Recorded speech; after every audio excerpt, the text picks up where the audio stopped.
Halo semuanya, perkenalkan nama saya Ali. Di video ini saya akan menjelaskan mengenai sistem digesti dan ekskresi pada moluska. Secara umum, sistem digesti pada moluska terdiri dari 4 bagian. Yang pertama adalah foregut yang meliputi rongga bukal, rahang, kelenjar ludah atau salivary, dan kerongkongan atau esophagus.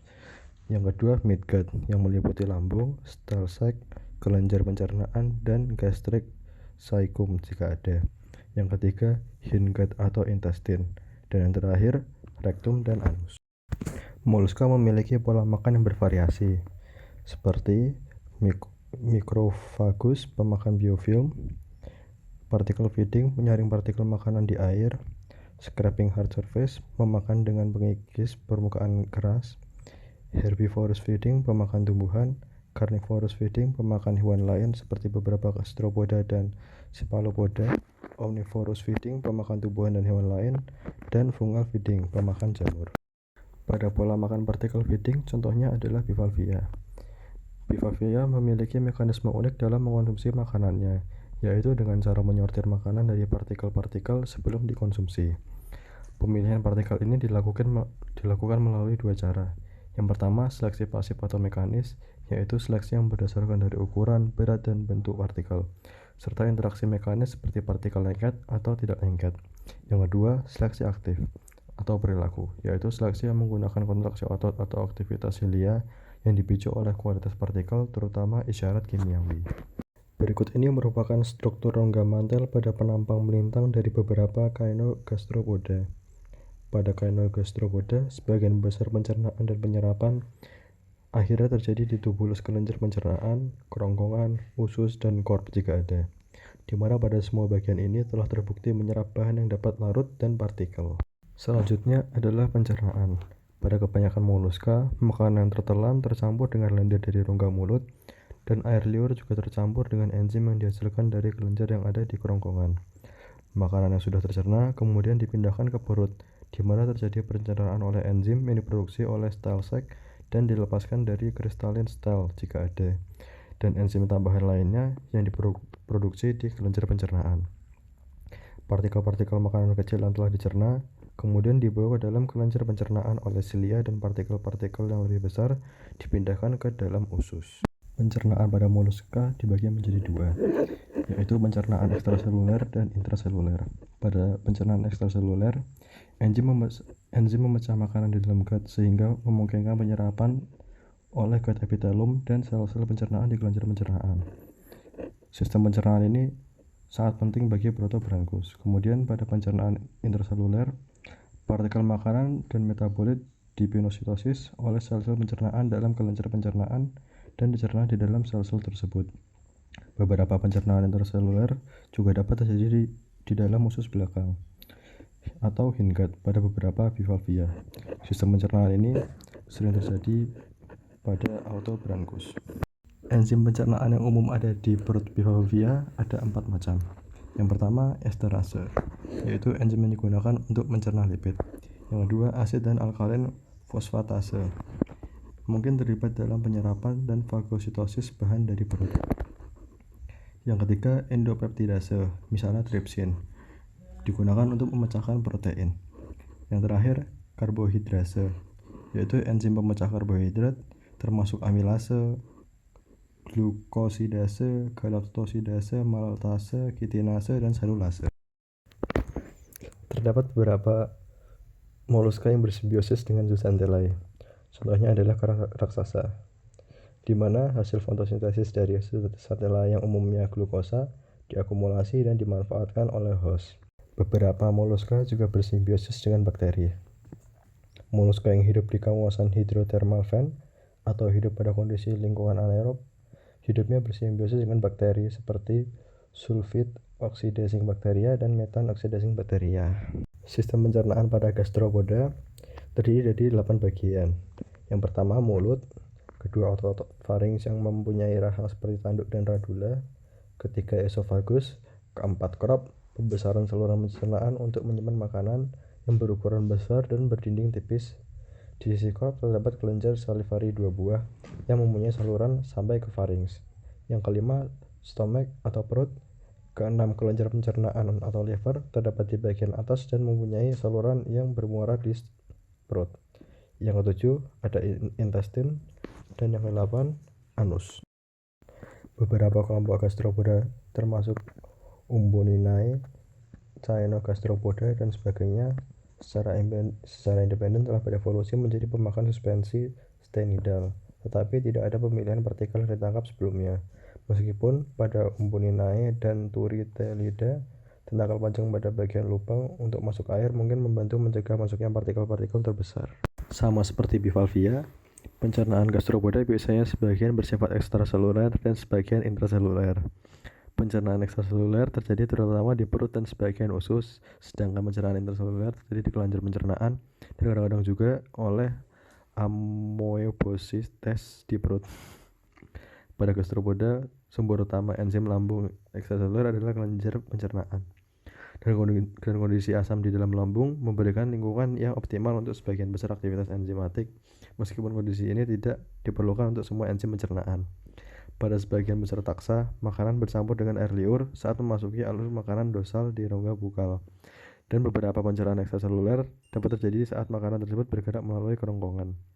Pada haliotis menunjukkan bahwa korps dan usus serta kelenjar pencernaan merupakan area penyerapan yang penting dan pencernaan sebagian besar bersifat ekstraseluler.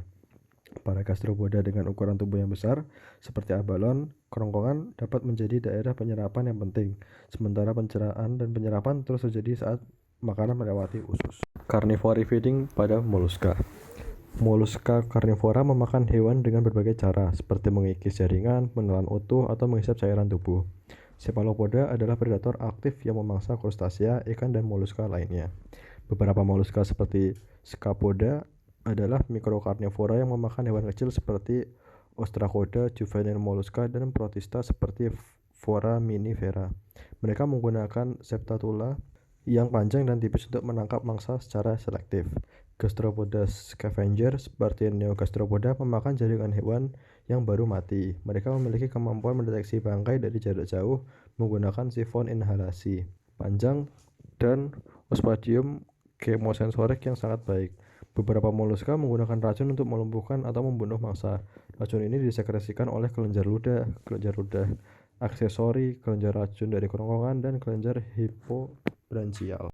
Salah satu contoh carnivore feeding pada gastropoda yaitu Conoidea. Conoidea menggunakan gigi toxoglossal, yaitu gigi berbentuk tombak berongga yang mengandung racun untuk melumpuhkan mangsa. Gigi toxoglossal terbentuk dari gigi marginal yang pipih dan berkembang menjadi tombak berduri melalui proses khusus.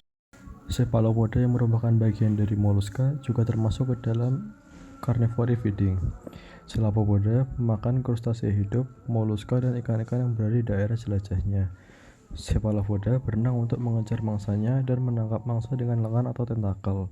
Beberapa spesies bentik seperti sepia yang terkubur di pasir atau gurita di dalam rumahnya atau gurita melingkar dengan postur seperti payung terbuka kadang-kadang dapat menangkap mangsa tanpa dikejar.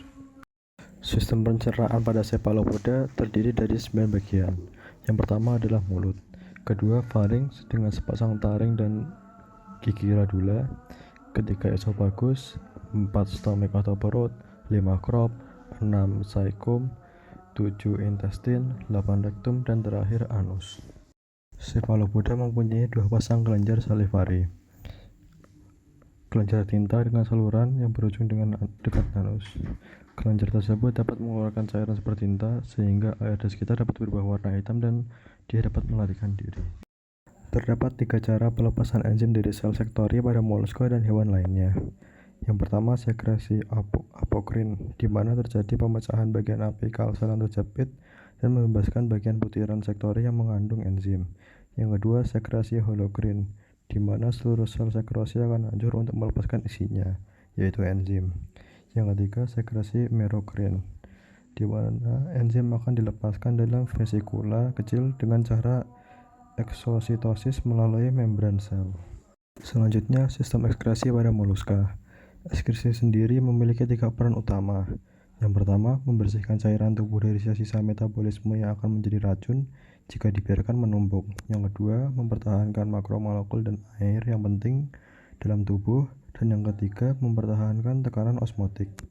Untuk menjalankan peran-peran tersebut, sel-sel yang membentuk sistem ekskresi moluska menjalankan 3 fungsi dasar.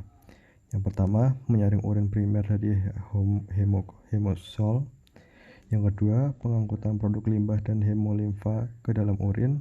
Dan yang ketiga, reabsorpsi metabolit yang berguna dari urin. Selanjutnya, metabolisme nitrogen. Nitrogen dihasilkan melalui metabolisme protein yang akan menghasilkan limbah sulfur dan nitrogen itu sendiri.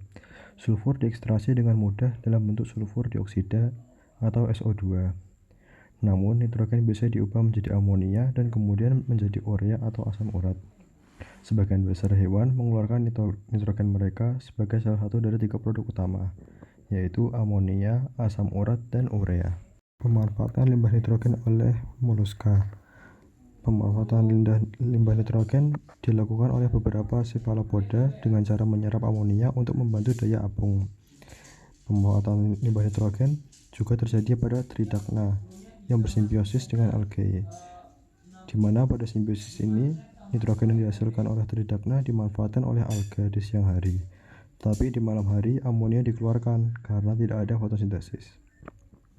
Gas amonia juga dimanfaatkan oleh moluska bercangkang, karena konversi menjadi amonium akan meningkatkan pembentukan kalsium karbonat. Beberapa superterrestrial juga memanfaatkan limbah nitrogen ini dengan cara menyerap sejumlah besar gas amonia dari udara melalui epidermisnya yang memungkinkan mereka untuk menghemat nitrogen yang digunakan dalam sintesis asam amino yang seharusnya diperoleh dari pakan. Selanjutnya, sistem ekskresi. Pada moluska terdapat 2 jenis organ ekskresi secara umum, yaitu epitel dan mesodermal. Organ mesodermal berupa struktur tubular yang dikenal sebagai ginjal atau nephridia. Sebagian besar epitel hanya berfungsi untuk aliran zat terlarut di air, namun beberapa epitel memiliki peran khusus, yaitu mentransportasi zat terlarut secara aktif, seperti ion, glukosa, asam amino, dan urea. Bahkan epitel ini mampu membuang limbah seperti logam berat melalui organ seperti insang, kulit, dan ginjal. Selain itu, ekskresi juga dapat dikeluarkan oleh organ lain dalam tubuh, seperti kelenjar pencernaan atau kelenjar anal pada beberapa spesies Neogastropoda. Hal ini menunjukkan bahwa ekskresi pada moluska tidak terbatas hanya pada ginjal atau epitel, tetapi melibatkan berbagai organ tergantung pada kebutuhan. Kompleks jantung ginjal pada moluska terdiri dari jantung, ginjal, dan pembuluh darah terkait. Kompleks ini berfungsi dalam penyaringan, reabsorpsi, dan ekskresi. Dalam perikardium, jantung moluska dilapisi oleh epitel yang disebut epikardium. Di bawah lapisan ini terdapat matriks ekstraseluler, tempat podosit berada. Podosit berperan dalam filtrasi, menghasilkan urin primer yang terkumpul di rongga perikardial. Urin primer ini kemudian mengalir ke ginjal melalui saluran renoperikardial. Di ginjal, reabsorpsi terjadi untuk menyerap kembali zat penting seperti air dan glukosa. Sekresi oleh ginjal juga menambahkan limbah sehingga terbentuk urin akhir. Pada gastropoda yang lebih rendah, reabsorpsi terbatas pada ginjal kanan. Pada apogastropoda yang hanya memiliki ginjal kiri, penyerapan sebagian besar terjadi di kelenjar nephridial, sementara ekskresi tetap terjadi di ginjal. Sedangkan pada heterobranch, penyerapan tidak terbatas pada bagian ginjal tertentu, dan sebagian besar ekskresi nitrogen terjadi di kelenjar pencernaan. Selanjutnya, struktur ekskresi mesodermal. Sistem ekskresi mesodermal pada moluska terbagi menjadi 2 tipe utama, yaitu protonephridia dan metanephridia. Protonephridia adalah tubulus yang tidak memiliki hubungan langsung dengan lumen rongga koelom.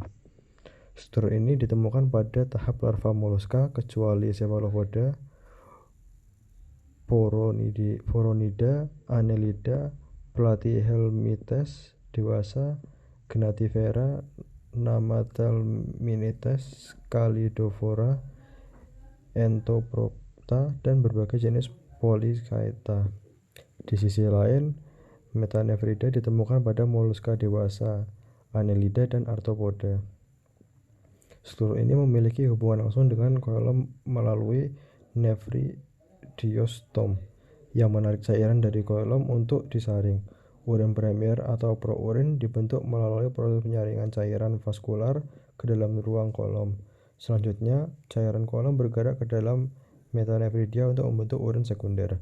Pada moluska dewasa, metanefridia berfungsi sebagai ginjal utama, mengatur ekskresi limbah nitrogen serta menjaga keseimbangan cairan tubuh. Adaptasi ini memungkinkan moluska untuk berfungsi sebagai optimal dan di habitatnya masing-masing. Selanjutnya, ekskresi limbah nitrogen. Ekskresi nitrogen pada moluska umumnya dilakukan dalam bentuk amonoteli, yaitu pengeluaran amonia sebagai produk utama. Amonia merupakan hasil metabolisme protein dan purin. Karena sifat yang mudah larut, berat molekulnya rendah dan mudah berdifusi. Amonia dapat dengan mudah diekskresikan melalui epitel insang atau permukaan tubuh. Namun karena sifat yang beracun, kadar amonia dalam tubuh tetap rendah. Proses ekskresi amonia memerlukan jumlah air yang besar, sehingga tidak efisien untuk hewan darat. Namun pada beberapa siput pulmonata, amonia dapat dikeluarkan dari tubuh dalam bentuk gas. Pada moluska laut seperti chitons, bivalvia, dan cephalopoda, amonia merupakan produk ekskresi utama. Selain amonia, urin, dan asam urat juga dapat diekskresikan, meskipun dalam jumlah yang jauh lebih kecil. Adaptasi ini memungkinkan moluska laut untuk mempertahankan fungsi fisiologisnya dalam lingkungan akuatik. Selain amonoteli, moluska juga menggunakan mekanisme ekskresi nitrogen lain, yaitu uricoteli dan ureoteli, tergantung pada habitat dan kebutuhan fisiologisnya. Pada uricoteli, nitrogen dikeluarkan dalam bentuk asam urat yang berasal dari metabolisme purin. Karena sifatnya yang tidak larut dan toksisitasnya yang rendah, asam urat menjadi bentuk ekskresi yang ideal untuk moluska darat. Proses ini memungkinkan konservasi air yang penting bagi taksa terestrial untuk bertahan hidup di lingkungan dengan ketersediaan air yang terbatas. Sementara itu, pada ureoteli, nitrogen diekskresikan sebagai urea. Proses ini umum ditemukan pada moluska darat seperti siput pulmonata dan cyanogastrophoda. Amonia diubah menjadi urea melalui siklus urea yang memerlukan input energi dan enzim khusus. Meskipun urea lebih larut dibandingkan asam urat, tingkat toksisitasnya lebih rendah daripada amonia, sehingga cocok untuk hewan darat yang memiliki akses air lebih terbatas dibandingkan dengan hewan akuatik. Selanjutnya, pembentukan urin. Pada moluska, urin primer terbentuk melalui proses penyaringan darah atau hemolimfa menggunakan saringan halus yang kemudian dimodifikasi menjadi urin akhir sebelum dikeluarkan dari tubuh. Filtrasi merupakan tahap awal pembentukan urin primer atau prourin. Cairan darah melewati pori-pori membran saringan yang biasanya dibentuk oleh sel-sel podosit. Penyaringan ini biasanya terjadi di dinding jantung, khususnya pada aurikel. Urin primer yang terbentuk akan terkumpul di perikardium sebelum dialirkan ke ginjal melalui saluran renoperikardial. Proses filtrasi ini sebagian besar tidak selektif. Artinya, zat-zat terlalu kecil dapat melewati membran, sementara molekul besar seperti protein dicegah untuk masuk. Setelah filtrasi, urin dimodifikasi melalui dua proses utama. Yang pertama, reabsorpsi. Proses ini bertujuan untuk mengambil kembali air, nutrisi penting seperti glukosa dan asam amino, serta zat-zat terlarut lainnya seperti urea, ion klorin, dan ion natrium. Reabsorpsi air bisa terjadi secara pasif melalui osmosis, tetapi pada beberapa taksa, struktur pengangkut urin cukup kedap air, sehingga urin menjadi hipoosmotik terhadap darah. Dalam beberapa kasus, konsentrasi urin hiperosmotik dicapai melalui osmosis atau dengan memompa ion ke dalamnya. Yang kedua, sekresi. Pada tahap ini, produk limbah tertentu seperti amonia, urea, asam urat, dan beberapa asam organik dilepaskan ke dalam urin. Proses ini menghasilkan urin hiperosmotik sehingga efisien dalam membuang limbah dari tubuh.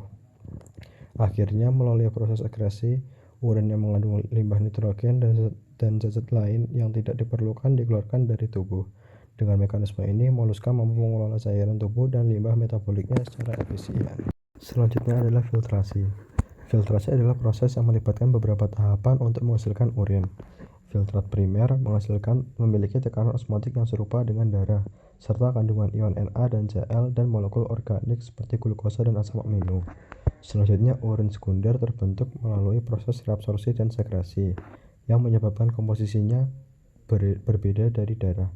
Reabsorpsi di ginjal menghasilkan zat terlarut yang masih berguna, sedangkan produk ekskresi dikeluarkan ke dalam urin dari vakuola sel ekskresi ginjal.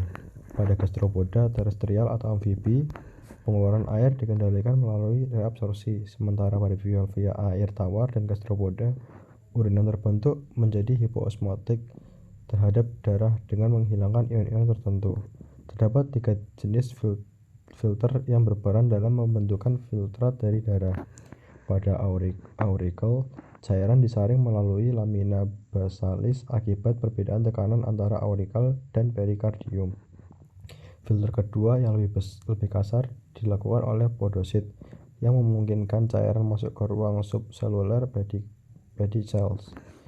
Filter ketiga melibatkan saluran sempit yang memungkinkan cairan bergerak melalui dinding jantung, dengan beberapa saluran menembus podosit atau sel epikardial untuk memasukkan urin primer ke rongga perikardial. Namun pada beberapa taksa, pembentukan urin terjadi tanpa penyaringan. Ini terlihat pada ginjal kanan dari Vetigastropoda, ginjal kiri Visurelida, dan beberapa spesies seperti Monoplacoporan yang tidak memiliki jantung. Begitu pula pada Sacoglosan yang juga tidak memiliki jantung, di mana urin terbentuk langsung di ginjal tanpa melalui proses penyaringan. Selanjutnya adalah podositas atau sel-sel berkaki. Podositas adalah sel epitel yang unik dan memiliki peran penting dalam proses filtrasi tanpa menghalangi aliran filtrat. Setiap podosit memiliki struktur yang disebut pedicels atau proses-proses kaki yang bercabang-cabang dan bertumbuh pada membran filtrasi. Di antara pedicels yang berdekatan, terdapat celah yang dikenal sebagai celah filtrasi yang memungkinkan aliran cairan filtrat. Porositas terletak di lamina basalis pada jantung dan atau pada perikardium. Fungsinya untuk membantu proses filtrasi. Di dalam jala pedicels terdapat ruang-ruang yang lebih kecil yang dapat dibagi oleh diafragma yang memanjang dari sisi pedicels. Jaringan yang terbentuk oleh kedua jenis proses ini terletak di bawah podosit dan meluas ke atas lamina basalis yang bersentuhan langsung dengan darah. Biasanya di bagian auricle, podosit memainkan peran krusial dalam memastikan cairan dapat disaring dengan efisien, memungkinkan zat yang diinginkan untuk tetap berada dalam sistem sementara produk sampingan yang tidak diperlukan dikeluarkan. Podositas juga dapat membentuk struktur khusus seperti kelenjar perikardial atau kelenjar Gerber. Pada bivalvia autobranch, podositas terletak di posisi anterodorsal terhadap rongga perikardial. Kelenjar perikardial ini berperan dalam proses filtrasi dan ekskresi, membantu mengatur cairan dalam rongga perikardial, dan menjaga keseimbangan internal organisme. Struktur-struktur ini memainkan peran penting dalam menjaga efisiensi filtrasi serta pengaturan zat yang masuk dan keluar dari sistem peredaran darah atau cairan tubuh, mendukung fungsi fisiologi organisme secara keseluruhan. Selanjutnya, cephalopoda. Pada cephalopoda terdapat modifikasi signifikan dalam sistem ekskresi dibandingkan dengan moluska lainnya. Salah satunya adalah adanya pelengkap perikardial pada Nautilus, yang berbeda dari struktur ekskresi pada cephalopoda lainnya. Sistem ekskresi cephalopoda melibatkan beberapa organ dan jaringan yang memiliki fungsi yang berbeda, memungkinkan pengelolaan limbah dan cairan tubuh secara efisien. Ruang kolomik yang meliputi perikardium, ginjal, dan gonad sangat meluas pada sebagian besar cephalopoda. Selain itu, hemosol digantikan oleh sistem darah tertutup pada koloid, sedangkan pada neutoloid, sistem darah tertutup.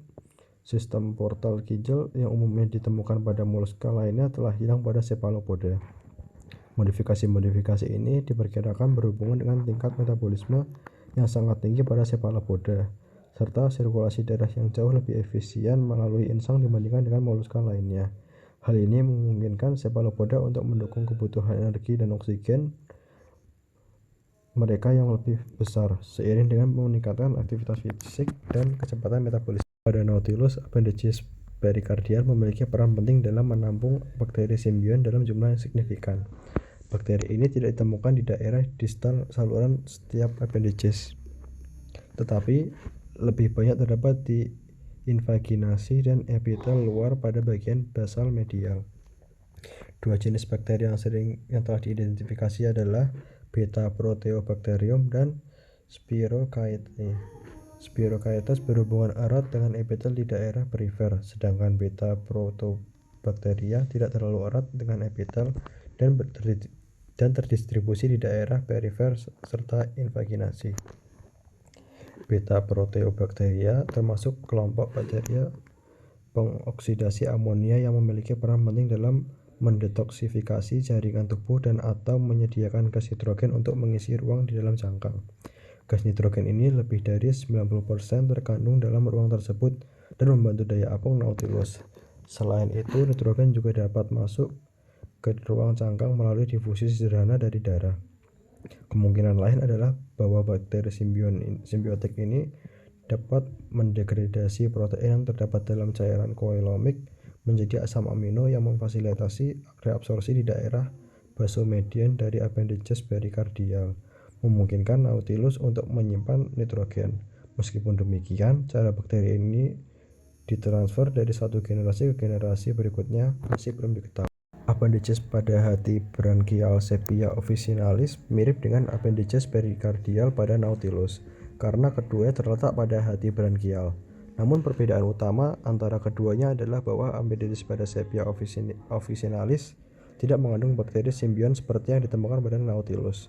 Meskipun fungsi keduanya serupa dalam mendukung proses metabolisme dan sirkulasi, keberadaan bakteri simbion pada Nautilus memberikan keuntungan tambahan dalam hal detoksifikasi dan penyediaan gas nitrogen yang tidak ada pada Sepia officinalis.